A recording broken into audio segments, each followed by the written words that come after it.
Oggi si presenta questo libro su Pinocchio, ecco, quali sono le novità inserite nel suo racconto? Allora, abbiamo recuperato la prima redazione della storia di Pinocchio.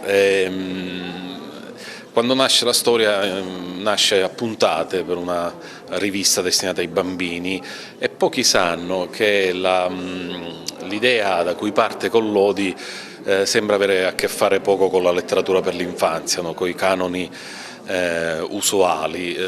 Più che altro Collodi racconta una storia gotica, una storia più adatta a un pubblico adulto, è una storia di notturnità, diceva Manganelli, no? Piena di apparizioni, fantasmi, dove gli adulti si muovono contro i bambini, dove gli animali non fanno lega con chi è in difficoltà, ma la cosa sconvolgente è che questa storia si chiude con l'impiccagione di Pinocchio alla quercia grande da parte degli assassini e una morte ignominiosa. No, a scanso di equivoci, quando esce l'ultima puntata nell'ottobre del 1881, Collodi scrive la parola fine, no? Come una specie di pietra tombale.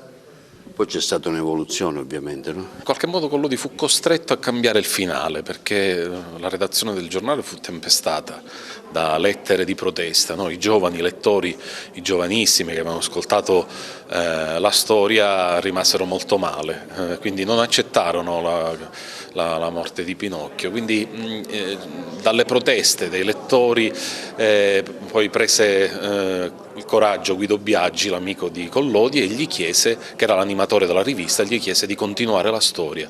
Collodi poi aveva anche bisogno di soldi, quindi dice: se mi paghi bene io continuo a raccontarla. E poi la storia prende un'altra direzione, quindi questa prima versione è qualcosa di diverso rispetto al romanzo canonico che noi conosciamo, no? Il romanzo uscì poi 2 anni dopo, in volume, nel 1883.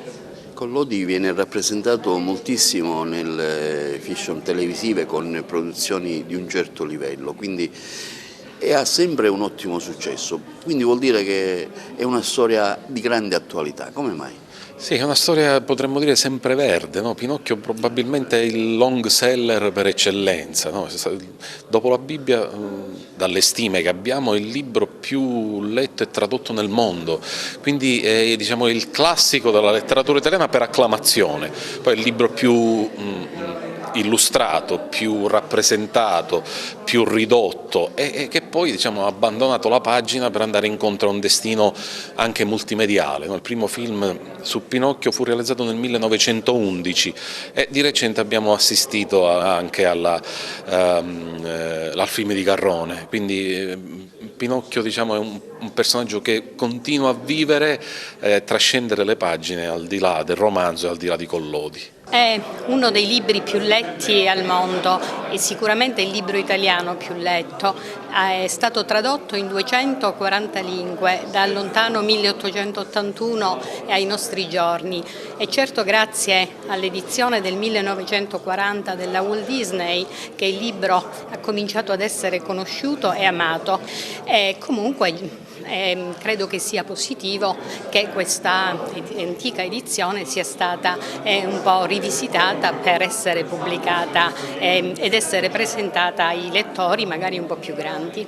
Beh, c'è da dire che questa è la storia del burattino che termina con l'impiccagione appunto dell'eroe di Collodi, il quale decide di fare morire Collodi stesso, il proprio eroe, nel 1881, però poi i lettori si ribellano e invocano, insomma, lo stesso Collodi di proseguire, di continuare nella storia del burattino che poi, come tutti conosciamo, avverrà la metamorfosi da burattino a bambino, quindi una storia bellissima da riscoprire perché rappresenta un po' tutti, è la metafora del nostro presente, insomma è una storia che continua a comunicare, è un classico, come dice Italo Calvino, un classico non smette mai di comunicare, tant'è che oggi è opportuno e necessario continuare a parlarne.